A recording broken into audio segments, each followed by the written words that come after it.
Hey, what's up, everybody? It's Pikel with League of Items, and I wanted to run through the golfers from this week really quick.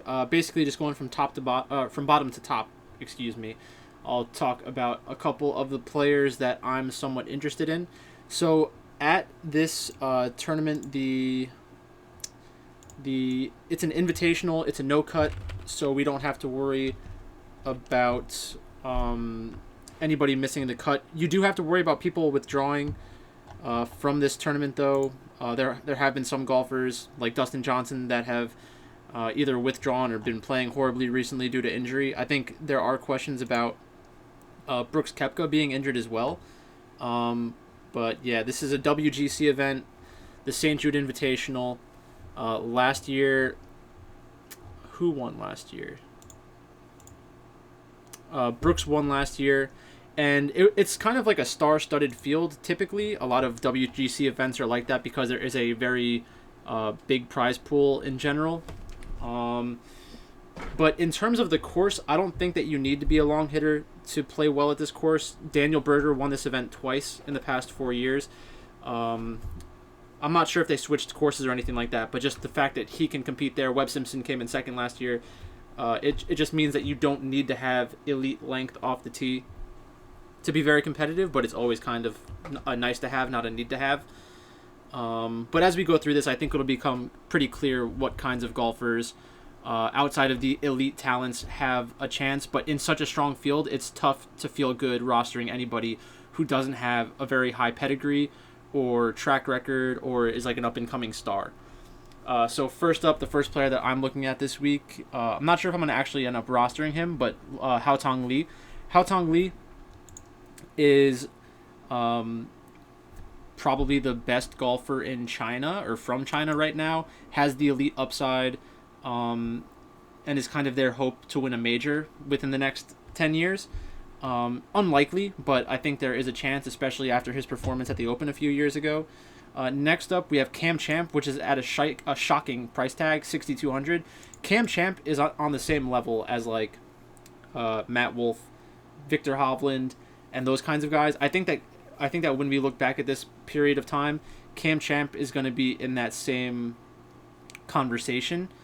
At least he has the chance to be in that conversation. So Cam Champ, 6,200, elite length off the tee, and is potentially a future star, and he's the kind of player that I want to be early on. Somebody else in this price range that you might look at is like Joel Damon. I think that Cam Champ's upside career-wise is much higher than Joel Damon.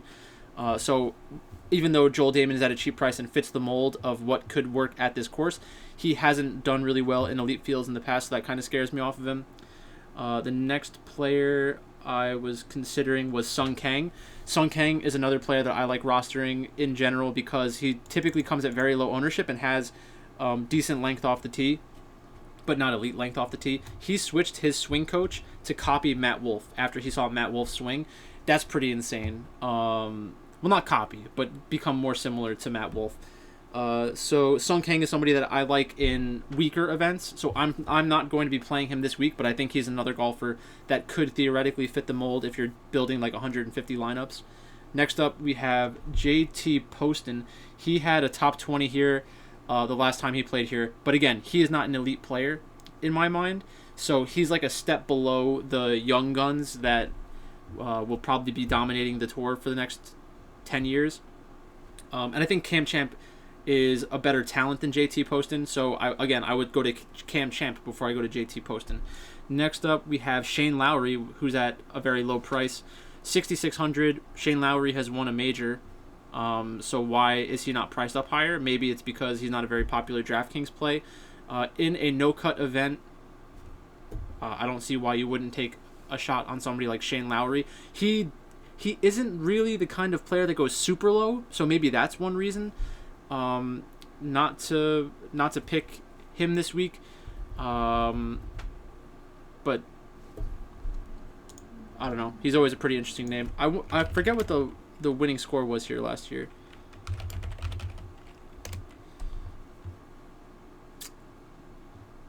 In 2019. The winning score was 16 under, and second place was 13 under. So Shane Lowry, I mean, if he goes 2 or 3 under every single round, he's going to be in contention. So I think it's a pretty good spot for somebody like him. We don't know what the weather's going to be like this week yet, but always make sure to check that out. That seems to be a good way to get leverage. Like if you can stack up some tee times, and we'll actually talk about like tee times and pairings, not for this event, but like how they can be beneficial for some players. Next up is Phil Mickelson. I'm not a big Phil Mickelson fan. He's at 6,600. He's very cheap. I assume that he'll have a pretty good, a pretty high level of ownership because since it's a no cut, you don't have to worry about Phil blowing up on Thursday or Friday, and he does have the chance to go low, more so than a player like Shane Lowry, in my opinion. Next up is Matt Wallace. Matt Wallace has been playing really well recently. Tied fourth at the event a few weeks ago. Not really the most popular DraftKings play, but is another player who's played well at majors. Not sure if he really has the major winning upside, but I could see him competing in a strong field event such as this. Next up, Ches Reavie. Ches Reavie has done well in this event several times. Let me get the number for that. Ches Reavie has come in the last 3 years. He came in 4th, 6th, and 27th, and also has a 12th place finish in the last 5 years. So good course history here. I would expect Ches Reavie to be extremely popular, but in a no-cut event, Ches Reavie is not really the style of player that I want. So maybe his ownership drops a little bit because maybe more people think like that. But really not somebody that I'm probably going to end up rostering this week. Kevin Streelman has had a few top 10s recently and always has pretty good ownership. He's better in weaker fields, so I don't think that I'll be on Kevin Streelman either, but he's always a name worth considering. Somebody else in this price range that I have more interest in is Rafa Cabrera Bello. He's finished 4th here and 12th here, and he's the kind of player that a few years ago everybody thought he had a chance at becoming an elite player. He played on one of the Ryder Cup teams and stuff like that. So he doesn't have the pedigree really that you're looking for in a player who hasn't already broken through in his career. But I think that with the good course history and the success in strong fields in the past, I think that Rafa Cabrera Bello is somebody that you could get a little bit of leverage on the field from this price range. One of the reasons for that is because he's right next to Kevin Kisner, who's always kind of popular. At least carries probably like 8 to 10% ownership normally on most weeks. And then Michael Thompson, who won last week, Danny Willett, Bubba Watson, all these players are a lot more popular than somebody like Rafa Cabrera Bello. The player that I wanted to talk about course pairings with is Max Homa. So Max Homa played a couple of rounds this week with Matt Wolff, and he was able to keep up. So I know it's reading a lot out of just 1 week of data, but if I'm Max Homa, I want to be considered in the same breath as like the very strong young players, and I'm going to do everything I can to play well when I'm in those kinds of pairings. And he was able to do it last week. So I'm not sure who he's playing with this week. I don't think the tee times have been released yet. But if he is in a very competitive grouping, like let's say he's paired with one of the top 20 players in the world, which seems likely at this point because it's a very strong event, I think it might just get him a little extra jacked up and compete. Because if you want to win the tournament, you got to beat the guys in your group. So it's a good mentality to have, and he apparently has that, albeit off of a small sample size. Next up, Adam Hadwin. No course history, but he should do fine compared to the other players that have done well, like the archetype of player, the Webb Simpsons. Webb Simpson is more of an elite talent than Adam Hadwin. I don't think that Webb Simpson's like a top 10 golfer in the world, probably. So with that being said, Adam Hadwin in an elite strength field, I don't expect him to really have a top 10. And if he gets a top 10, you're really just looking for value out of him. So if you need someone, I'm probably not playing Adam Hadwin, if I'm being honest. I kind of just talked myself out of him. Like I said, Danny Willett is climbing back up. He's had some good performances recently. No amazing course history here, but Danny Willett is somebody that the public just doesn't like in general. So if you're looking for a contrarian play, I think Danny Willett is someone to consider. Joaquin Niemann is somebody that I always look to play. I think he's an elite talent. Sungjae Im is another player that I always look to play, is an elite talent. Mark Leishman is at a very good price at 7,700. He finished third here last year, so he might be very highly owned because of the course history and because of the name and the price discount that you're getting. Paul Casey always carries some ownership. Matt Wolff was 24th last year, and he is on good form. He didn't have a great weekend last week trying to defend his title, but still a very good player. You kind of have to give him a look every week that he plays. But in this price range, I think there are some other players that you can kind of pivot to, and it's like an easy argument to make. Jordan Spieth, I've been playing Jordan Spieth a lot recently. He hurt me at the Workday Charity Open, and then I didn't have him at the Memorial Tournament. But Jordan's done okay at this tournament in the past. Do I think that he has a chance of actually winning this? Yes, I do. Jason Day is another name that's going to attract some ownership. I prefer Ricky Fowler to both of those plays because he doesn't have good course history, but that might just keep his ownership at a level where he could actually be contrarian as opposed to like the 20% that he normally has, the 15 to 20 that he normally has. So if I can get Ricky Fowler at under 10% because his course history isn't good, that's another player that I'm looking at closely. Abraham Answer, another one of my favorite golfers. I'm half Mexican, he's Mexican. Bad course history, but he plays well in tough fields. Specifically like in the FedEx Cup playoffs, and I don't know if he has a great major finish yet, but he is somebody who I think will have a good major finish in the near future. Billy Horschel, I never play Billy Horschel, but he has 3 top 10s in his last 4 appearances here, so he's somebody you have to take into consideration as well. Billy Horschel, that archetype of player reminds me of the Adam Hadwin, Joaquin Niemann, Shane Lowry, Matt Wallace. So it's like you don't have to be a long hitter to compete here if Billy Horschel has extremely good course history. Next up, Tommy Fleetwood, 4th place here last year. I never play Tommy Fleetwood either. So I'm not the best person to tell you when he's good and when he's bad. The price seems pretty good at 8,700. If you go a balanced lineup approach, maybe you can fit in a few players from this price range, and then you don't have to dip so far down into the 6,000s. But when there's a Cam Champ at 6,200, I mean, it doesn't really hurt to go that low. There are a lot of good options in the 6,000s, basically. So if you're convinced that one of the top players is going to do well, and you're not afraid of the lower priced players, then you might not have room for Tommy Fleetwood in your lineup.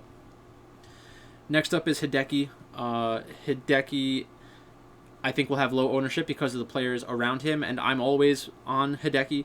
He is the kind of player who can go super low. Like, it doesn't matter what the course plays like, he has the chance of completely dominating the course. And I think he's another player that kind of has the entire hopes of his country for winning a major. This is not a major, I understand that, but it's an elite field strength event, and he has that ability. So I think that Hideki is a good pick as usual. Matthew Fitzpatrick finished 4th here last year. At this price tag, I don't see a lot of people rostering him, so maybe you can get him at low ownership, but in order for him to pay off his price tag, you need him to be very high up there, especially in a no-cut event. Tony Finau, very good form, continues to switch his caddies, doesn't really seem to bother him. I love Tony Finau right now. I think that he's going to get a win very soon. Not much to really go off of on that one. It's just a feeling that I have, and I know that's completely like empty of any real value for like why you should pick him, but I'm going to be on Tony Finau for the next couple of weeks until the caddy changes really start to hurt him, and if they haven't hurt him yet, I don't see why they will. Brooks won this event last year. 2 missed cuts recently. So this is a chance to get back on early at a lower ownership. But there might be an injury with Brooks. I'm not sure about that. I think if you want to get him at a lower ownership, now is the time to do it. I did like him like 2 weeks ago. He did really seem to try to turn it on to make the cut at the Memorial, even though he was having a really bad round in his second round. I don't think he was able to he actually did end up making the cut. Okay, so I did like him on Thursday and Friday, but then he had a shot in 80 on Sunday. So maybe there is just something wrong with him right now. Victor Hovland and Colin Morikawa, 2 very good young players. They're priced under Daniel Berger, which is interesting. Daniel Berger has good form, has 2 wins here recently, so he might be highly owned, and that could be bad chalk. I love Daniel Berger. I'm not playing him at 9,600, and I'm not going to play him when I can pick somebody like Tony Finau or Hideki Matsuyama at a discount.